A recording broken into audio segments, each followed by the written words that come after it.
다시 민주당으로 한번 가볼까요? 아까 민주당이 180석이면 뭐 우리의 농담처럼 민주당 하고 싶은 대로 다 해 이런 건 아니고 아마 더 조심스러울 걸. 실제로 더 조심스럽지만 과감해야죠. 그렇죠. 네. 그렇지. 그러니까 조심스럽다고 해가지고 정말 국민들이 원하는 입법을 안 해버리면 그건 진짜 폭망이에요. 행동은 조심스럽고 결정은 과감하게. 네. 그러니까 특히나 그 선거 전에도 뭐 문재인 독재다, 좌파 독재다 이런 이야기 많았잖아요. 그 이야기 더 심하게 나올 겁니다. 민주당 독재라고. 그러니까 어떻게 해도 어차피 지금 상황 자체가 독재처럼 보이는 상황이기 때문에 가만히 아무것도 하지 않고 가만히 있든 열심히 일을 하든 과감하게 뭘 하든 안 하든 무조건 독재라는 말은 나오게 돼 있어요. 근데 그 독재라는 말 때문에 계속 뭔가 눈치를 보기 시작하잖아요. 제일 먼저 마음이 떠나는 건 표를 준 국민들이에요. 그렇죠. 그걸 알아야 된다고. 네. 그러니까 저는 그게 그러니까 항상 민주당이 여당이 됐을 때 봤던 정말 치명적인 불만들이 반복될 것 같은 반복될까봐 전 너무 걱정이 되는 거야. 왜 가끔씩 그런 표현 하잖아요. 문통이 독재했으면 좋겠다. 답답해서 그러는 거거든. 네. 가끔씩 그런 모습도 보여주는 것이 독재라는 말이 뉘앙스가 나빠서 그렇지. 어쩔 때는요 착한 독재라는 말을 쓰고 싶어요. 필요하면 거칠 것 없이 가야 된다 이런 건데.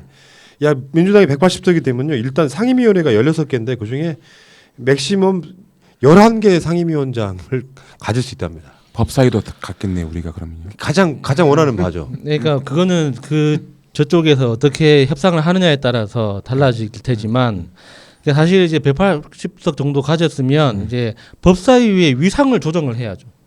그러니까 지금처럼 법사위가 운영이 되면 어떤 당에서 그 법사위 위원장을 가지고 가든 제대로 국회 전체가 작동하기는 힘들어요. 옥상옥이잖아요. 원래 법사위는 그냥 작구 수정이라고 하죠. 그냥 이게 절차를 제대로 거쳤는지만 확인하는 위원회인데 이 내용 자체를 심사하기 시작하니까 다른 상임위에서 다 절차를 거쳐서 통과가 돼서 올라온 것들을 다시 한번 심사하는 거예요. 그 자체가 위법한 거거든요. 근데 다들 그걸 눈 감아주고 있는 거야.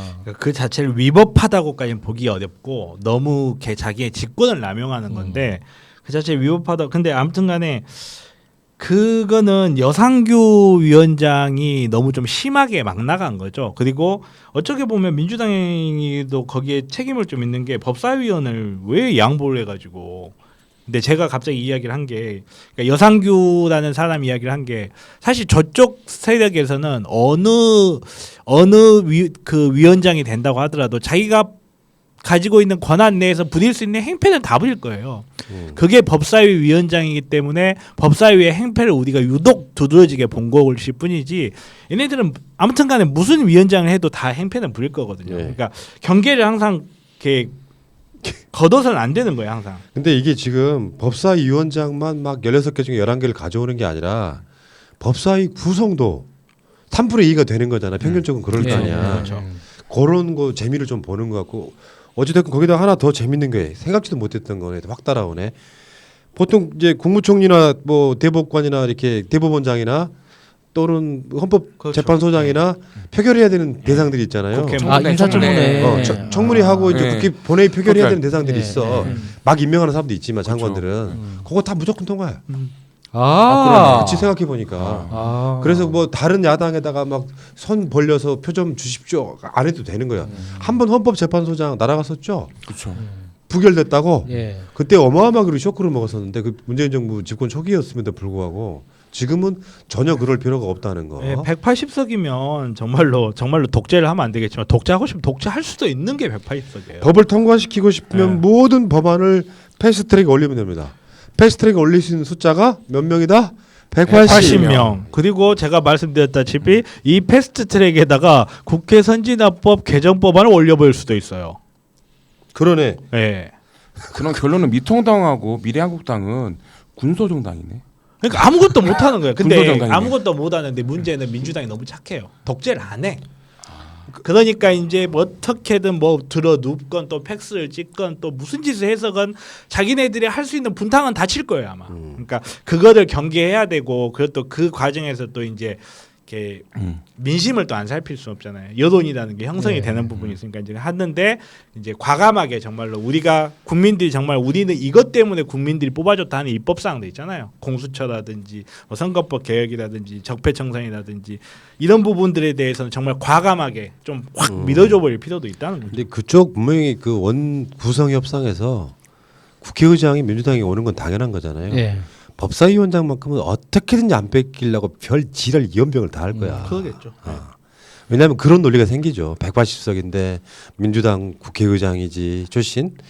그러면은 법사위원장 가져오지 않으면 민주당이 정말 독재할 거다 이런 식으로. 우리의 바람은 그렇지만 그게 민주당이라고 하는 당명에 쓰여 있잖아요. 독재 못해요. 이 양반들은 원래. 기본적으로 협상 이게 몸에 배어 있어 가지고 내가 아무리 유리한 상황에 있어도 상대방 의견을 묻는 게 이제 본능처럼 되어 있죠. 그래서 독재라는 말을 가장 이렇게 안 들으려고 하면 결국엔 다수결의 원칙일 수밖에 없어요. 그러니까 180석이 위대한 숫자가 나온 거예요. 어마어마한 숫자. 만약에 200석 넘게 줬다고 생각해봐요. 민주당한테 독입니다. 그럼 100%. 개헌을 바로 해버리는 거네. 그러면. 아니 개헌의 문제가 아니라 개헌을 하려면 할 수 있다니까요. 아, 그렇죠. 범민주진보가 190석이죠. 그리고 개헌에 기본적으로 동의하는 사람들 포함해가지고 그 이슈에서 반대한다고 되는 문제가 아니에요. 명분이 있어야 돼. 반대도. 개헌할 시기가 됐다. 개헌에다가 더 30년 전 33년 전에 그 사상과 이런 개헌으로 안 된다 해서 국민적 부분만 만들어지면은 개헌하는 건 어렵지 않아요. 개헌 못해서 아쉬운 게 아니라 180석 준 의미가 나는 신의 한 수라고 생각하는 거예요. 개헌 의석을 갖고 있어요. 모든 독박 다 쓴다고. 그렇죠? 그러니까 180석이면 충분해. 그러니까 차라리 내가 강남 부자 해가지고 종부세 내는 강남 부자야. 그런데 미통당이 예를 들어서 200석을 가졌어. 그러면 정말 좋아할 일이죠. 근데 정말 안타깝게도 민주 세력한테는 오히려 그렇게 힘이 집중되는 게 불리해져 버릴 수가 있어요. 책임이 집중돼 버리고 언론 안 도와주고 검찰 안 도와주고 하면 욕만 다 먹고 할 수 있는 건 아무것도 없고 정말 이렇게 국가를 식물로 만들어 버리는 원흉이 돼 버릴 수 있거든요. 국회 운영위원장은 여당 대표가 해요. 원내대표가. 예. 그렇죠. 맞아요. 관례대로 하는 관례대로 거예요. 하는 거. 자 그렇고 어쨌건 상상만 해도 기분은 좋다. 그 논란은 그때 가서 보고 그때도 우리가 까고 있겠지. 저 새끼들이 법사위원장 가져가려고 그런다고. 안 봐도 보이잖아. 5월 말이면 벌어질 현상이에요. 원구성 협상하고 개헌을 할 테니까. 근데 워낙 지금 저쪽 미통당 쪽에 인물이 없어가지고 주고 싶어도 없는 거지. 어떤 식으로 이렇게 개헌 협상이 되더라도 정말 꼴불게 많이 볼 겁니다. 지금 당 대표도 없고 원내 대표가 누가 할지도 참 의문이 돼요. 할 사람이 없는 것 같아 지금. 그러니까 선거가 없다는 게 어쩌면 굉장히 약일 수도 있고요. 운영에 나름으로는 덕이 될 수도 있어요. 2년 동안 선거가 없다는 게. 우리에겐 아직 황교안이 필요한데. 홍준표가 있잖아 또. 걱정하지 마요. 그러니까 뭐 예전에 이인영 원내대표가 최근에 칭찬받는 거지. 초반에 욕 엄청 먹었어요. 답답하게 한다고. 근데 그게 여당 대표, 여당 국회의원의 숙명 같은 거고 특히 원내대표는 그럴 것 같고 우리가 항상 이야기하잖아요. 어떤 사람인가가 어떤 자리에 올라가면 나중에 꼭 욕한다. 그리고 그렇게 된다고. 한 달 지나면 또 잘한다 그러고 또 있고. 사실 정치적 자리 책임지는 자리라는 게 예. 어떻게 보면 숙명이죠. 예, 알겠습니다. 자, 근데 이거는 좀 개헌 사항이기도 한데 부동산 문제요. 강남이 그렇게 반응했던 건 대구랑 다른 개념이에요. 어떻게 보면 강남은 계급 투표한 거라고 봐요. 그렇지? 네. 그래도 강남 스타일을 갓나 스타일로 만든 거는 좀 좀 갔나? 오빠 강남 스타일링 그러던데. 예, 오빠 오늘부터 갓나 스타일이야. 그러니까 그런 상황은 분명히 있단 말이에요. 나는 강남의 계급 투표가 오히려 저 세력을 몰락시키는 거라고 보거든요. 강남이 강남 좌파가 돼서 사회적 어떤 긍정적 이슈에 반응을 하면 훨씬 더 사회가 좋아지기는 해요. 근데 계급 투표를 앞당겨 버리는 거예요. 우리의 이익에 반하는 사람들이라고 생각이 들어서 민주당과 당을 안 찍으면 반작용으로 되게 일반 보통 사람들은 민주당을 더 찍게 되는 효과가 분명히 있는 거예요. 그러니까 강남 그 투표를 보면서 그러니까 정말 놀랍기도 하고 아 결국에는 이거였구나 또 실망하게 된 게 강남 정도의 재력과 어떤 사회적 지위를 가진 사람들이라면 내 이익에 대해서 좀 거시적인 관점에서 볼 거라고 생각했어요. 그 정도 부자고 그 정도 배운 사람들이라면 단순히 내 집, 내 땅값만 오른다고 해서 내가 잘 사는 게 아니라는 굉장히 단순한 사실에 대해서 알고 있을 거라고 생각했거든요. 근데 배현진, 태영호 이런 사람들이 당선되는 걸 보면서 야, 이건 우리 동네 땅값만 지키면 그냥 다 끝나는 거라는 거밖에 안 되는 거잖아요. 아니 강남 땅값만 지키면 뭐 하냐고. 강남 땅값만 지키면은 대한민국 경제가 다 좋아지나? 그런 건 지켜지지가 않은 거예요. 그리고 지켜지지가 않은 거라니까. 이 친구들이 지켜질 수 없는 사람이. 이 친구들이 되게 또 어리석은 게 태국민 배현진이 되는 게 과연 강남 땅값을 유지하는데 도움이 될까요? 그러면 안 된다니까. 그게 중요한 건데 그런 걸 생각 안 하는 거예요. 이 사람들이 그러니까 그건 표심으로만 봤을 때 그렇다는 거예요. 왜 강남 사람들은 물론 여기도 마찬가지예요. 대구처럼 득표율은 엄청 올라갔어. 근데 떨어지긴 했죠. 그러니까 1인으로 과대표 되기 때문에 그쪽 사람들은 다 민주당 안 찍었다고 보는 건 무리가 있는 거고 어찌됐건 이미지는 뭐야. 강남 사람들은 종부세 같은 거 덜 내고 싶다 이런 거 아니에요. 집값 떨어지는 거 싫다 이런 거 아니에요. 민주당이 강남의 눈치를 보느라고 정책을 후퇴시켜버리면 졌답니다. 그러니까 그 지역에서 표가 더 안 나오는 한이 있더라도 네. 지금 다수의 국민들 입장에서 보면 집값을 조정하고 하는 이 과정들을 뭔가 긍정적 메시지로 가야지 그건 눈치 보느라고 지금 딱 이 타이밍에 어떤 보도가 쏟아지고 있냐면은 경제지 같은 데서 강남 눈치를 보느라 민주당이 뭐 아파트 값 떨어지고 이런 부분에 대해서 뭔가 할 거다 이런 식으로 쏟아내는 거예요. 거기다가 재난지원금으로 이제 현금이 풀리고 나면 그게 부동산으로 집중됐을 때 그게 후폭풍으로 이제 터질 거다. 막 이런 겁을 주고 있더라고요. 뭐 100만 원 받아갖고 강남에다가 몰라. 그러니까 지금 수성구도 그 유권자 그냥 수성구 같으면요. 내가 만약에 빚이 없이 아파트를 샀어요. 그걸 담보로 해서 다른 아파트를 못 사요. 그러니까 수성구도 아파트 값이 30평짜리가 8, 9 합니다. 대구가요. 그러니까 그 50평짜리 같은 15, 16 하는 거예요. 결국 싸지가 않아요. 노동구역 떨어져. 네. 그러니까 그 수성구에 있는 주민들이 제 주위에 사람 보면 현재 그 정부에 대한 부동산에 상당히 불만이 많아요. 그걸 건드렸어요 계속 이 동네. 그래서 약간 더 불리했던 면이 있지만, 근데 저는 제가 볼 때는 안 그랬으면 대구 부동산 값이 상상 없이 올랐을 거라 생각해요. 그러니까 이게 이제 어떻게 보면 개헌 사항일 수도 있는데 그렇죠. 주택, 토지 공개념 이걸 더 훨씬 더 확대하고 그렇죠. 그러면서 최소한 그런 거 있잖아요. 내가 집은 주거의 목적이야. 그 좋고 나쁘고의 차이는 나는 없다고 생각하고 주거의 목적이라는 인식을 헌법으로부터 심어주고 강남 사람들도 결국엔 태구민 뽑아서 자신들의 이익을 대변할 수 없다는 걸 알아야 된다. 여기까지 가주면 이제 우리가 훌륭해지는 건데 어쨌건 일단 기본의 시작은 그 강남 맘카페 이런데 반응이 그 뭐 이렇게 이슈로 올라오는 걸 봤거든요. 이민 가고 싶다는 거야.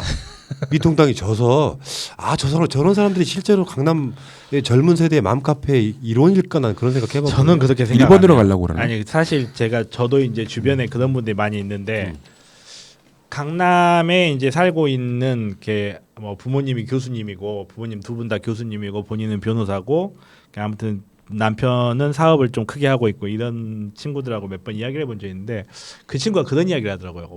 오늘 아침이구나.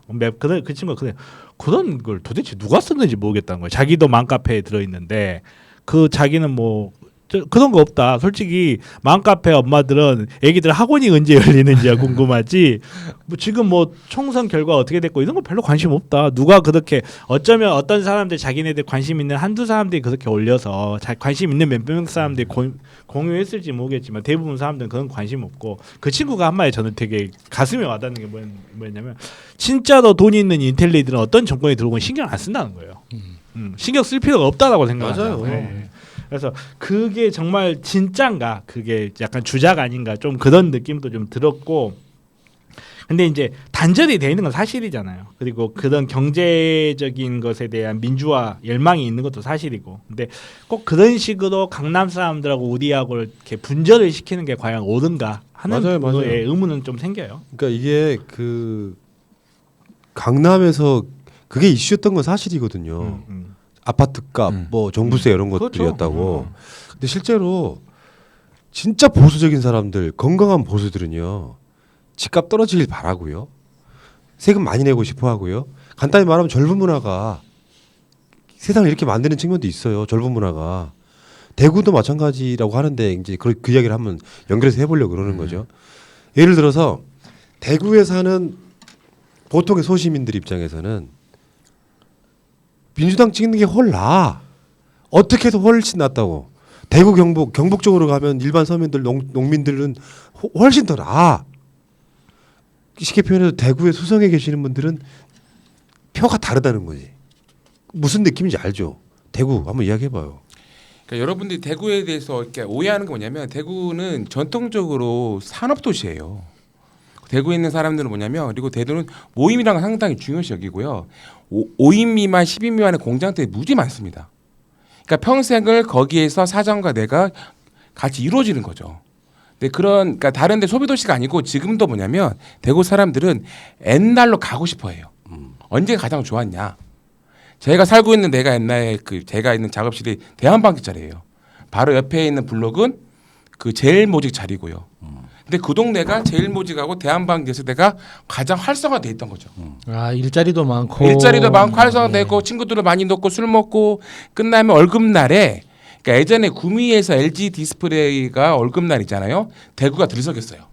아 그런 문화의 향취가 있는 거예요. 그걸 다 막여졌을 때에 대해서 상실감이 있는 거죠. 근데 그게 네, 지금 그런 분위기가 안 나는 게 어떤 네. 정권의 책임은 아니잖아요. 근데 여기 있는 기득권들은 항상 뭔지 아세요? 다시 섬유의 최대 강국 지역으로 대구가 가길 바래요. 섬유는 이미 우리가 포기했잖아요. 베트남을 가고 개성도로 갔는데 아직도 캠페인으로 대구를 다시 섬유 강국으로 만듭시다라는 분위기가 있는 거예요. 그 웃긴 게 김영근 의원이 구미에서 떨어졌잖아요. 그렇죠. 구미형 일자리는 김영근 의원이 가져왔어. 좀 너무들 한 건 맞죠. 우리들 입장에서 생각해 보면. 그렇죠. 네. 근데 이게 이제 오랜 시간 동안 가야 되는 결이라고 생각합니다. 민주주의에 있어갖고 다시 한번 말씀드리지만 그 지역에 사시는 분들 중에 민주당을 찍을 정도면 대단히 수준 높으신 거예요. 그런 분들의 수준이 지난 총선 때 20%였다면 40%까지 올라갔어. 올라갔습니다. 이건 맞아요. 역사적 성공인 네. 거예요. 엄청 큰 네, 거예요. 10년 엄청 만에 커요. 지금 10% 미만의 지지율이 올라간 거예요. 강남도 마찬가지고 대구, 경북도 마찬가지고요. 경남도 마찬가지더구만. 경남이나 부산 쪽도요. 저도 아깝게 졌지. 뭐 소위 속칭 만빵으로 깨지진 않더라고. 그러니까 저는 제일 화나는 게 그 영도 그 선거 결과를 보면서 그 투표율이 굉장히 높았어요. 근데 그 높은 투표율이 본일 당일날 선거 당일날 투표율이 압도적으로 높았는데 그건 이제 어르신들이 많이 투표에 참여를 했다는 거예요. 근데 그게 그러니까 어르신들이 너무 속상한 거야. 그러니까 지금 영도구가 그러니까 중구 영도구가 평균 연령이 엄청 높거든요. 왜냐하면 젊은 사람들이 그냥 다 빠져나오는 거예요. 그 분위기가 싫어서. 그 어르신들이 너무 그러니까 김용호 계속 찍어주고 김무성 찍어주고 이게 계속 이런 분위기가 너무 싫어가지고 오죽하면은 제 친구 부모님은 그 다른 저 충북으로 그냥 삶의 터전을 옮겨버렸습니다. 영도 분위기가 너무 꼴보기 싫어가지고. 근데 그러니까 미통당을 뽑는 미통당을 찍는 그 어르신들이 도대체 얼마나 오래 살려고 문재인 케어가 좋긴 하지만 좀 젊은 사람들이 먹고 살 만한 터전을 만들어줘야 될 거 아니에요. 너무 속상한 거야. 아직까지도 그 젊은 사람들이 그 동네에서 빠져나오는 비율이 굉장히 높은 동네거든요. 어떤 지역에 있는 수백만 수천만의 사람이 하루아침에 어떤 사건 때문에 변할 수 있다라고 믿는 거는 거의 망상에 가깝고 우리는 변화의 한 가운데 있는 거예요. 사실은 불과 지난 대선까지만 해도 대선이래. 총선까지만 해도 강원도에서 한석 나오고 저기 인천에서 한석 나왔던가요 그때? 그런 것을 겪기도 했어요. 그리고 어떻게 보면 그때 당시에는 대구 부산은 또 지지율이 높게 나왔었잖아요. 실제로 생산대 의석도 많았고 이번에는 대구 경북 같은 경우 아예 0이고 부산은 오히려 숫자가 줄었고 하는 걸 보면서 저 동네는 왜 저럴까라고 생각할 수 있는데 구조를 국가라는 전체의 구조에서 총선 그 사고의 변화를 틀에서 봤을 때는 대구 경북 서울도 그렇고 경남, 부산도 그렇고 변화하는 과정에 있어요 지금. 그 과정에서 정말 이번 총선이라는 성격 자체가 보수의 최대 결집과 진보의 최대 결집이 최고의 힘으로 부딪힌 거예요. 이런 상황에서는 51대 49면 그냥 51이 다 가지고 49가 온판 깨져버리는 구조이기 때문에 경남 대구에서 민주 진보 세력이 작살나버린 것처럼 보이는 것일 뿐이에요. 예, 봐봐요.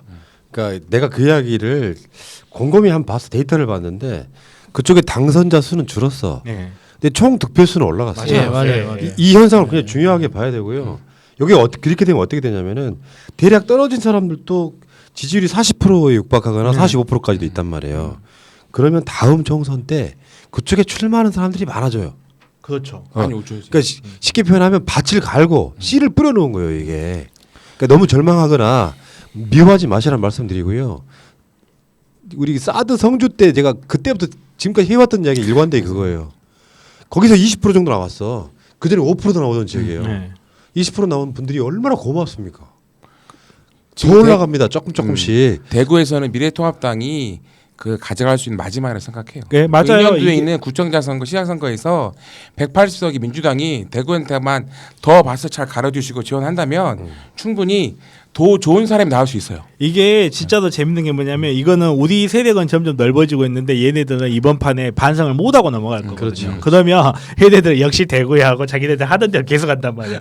밑에서 자기네들과 반대되는 세력은 점점 커져가고 있는데 그거 모두가 역시 대구야. 나 다음번에 대구 나와야지 하든지 똑같이 할 거야. 대구 경북에 계신 분들 죄송해요. 그 꼴을 4년을 더 봐야 되니까. 근데 그게 정말 큰 자양이 될 거고 몰락의 신호탄으로 봐야지 이걸 보고 아 대구 경북은 안 변해 경남은 왜 저래 이렇게 바라보시면 안 돼요. 그분들도 우리 국민들이고 우리 국민들 하는 생각 그렇게 크게 차이 안 아니, 나요. 그러니까 간단히 말해서 혐오의 시각으로는 절대 영토 확장할 수가 없어요. 예. 그러니까 답 없다, 고담시 이런 식으로 표현해버리면 안 되고 이런 게 있어. 그런 이야기가 나오는 순간 사람들 마음속에 프레임이 생겨요. 그렇죠. 나는 대구 사람이니까 민주당 찍으면 안 되겠네가 맞아요. 아니라 네, 네. 대구에서도 민주당 찍는 게 자랑스러워야 됩니다. 그럴 때는 우리가 그들을 바라보는 시각이 대구여서 이런 게 아니라 그쪽 이슈는 뭔가 좀 이쪽이랑 결이 안 맞았나 보지 정도로 의식해주는 네. 그런 정도로 가야지 대구는 답 없네, 강남은 답 없네, 뭐 부울경은 답 없네 이렇게 가시면은 절대 그 확장하는 데 있어서 도움이 안 된다는 말씀을 한번 드려보고 어쨌든 간에 총선이 오늘 방송도 너무 즐겁네. 내가 버벅거리는 게 없잖아. 오늘은 일사천리로 가잖아. 아주. 아 이제 그러면 어떡해요? 뭐? 고품벽이 발음이 안 나. 고품 발음이 진짜 안 고품격 나오는데. 인간지. 아무튼 이간질 방송이었는데 이제는 어떻게 나가야 되죠? 아니 영원히 없어지는 그날까지 아, 계속 계속 이간질. 이제는 홍준표하고 또 누군가 이간질을 시켜야죠. 아 저는 정말 공부 많이 해야 돼요 앞으로. 개인적으로 이게 아는 사람이 있으니까 더 조심해서 더 정교하게 까야 되거든요. 그죠. 괜히 친구. 인신공격이 되면 안 되잖아. 친구랑 그래서 힘드시면 이야기하세요. 대립감 가능해요. 그리고 재밌는 게 있어요. 또 우리가 대구에서는 미래통합당 민주당의 차이가 우리가 40% 육박했잖아요. 근데 전라도나 그런 데 미래통합당 후보들은 10%가 안 돼. 미래통합당이 지금 본인들이 괴멸한다는 것을 깨닫고 새로운 대안과 정책과 민부로부터 폐기해. 근데 그들 애들이 아니야 문제가. 그게 문제죠. 아니 지들이 이해 못하는 정책을 어떻게 폐기를 해요? 그러니까 민부는 아니 그러니까 홍준표가 당선 살해하면서 했던 세월호 막말이 얘들의 미래예요. 그렇죠. 공감이 전혀 안 네. 되고 있다는 말씀드리고.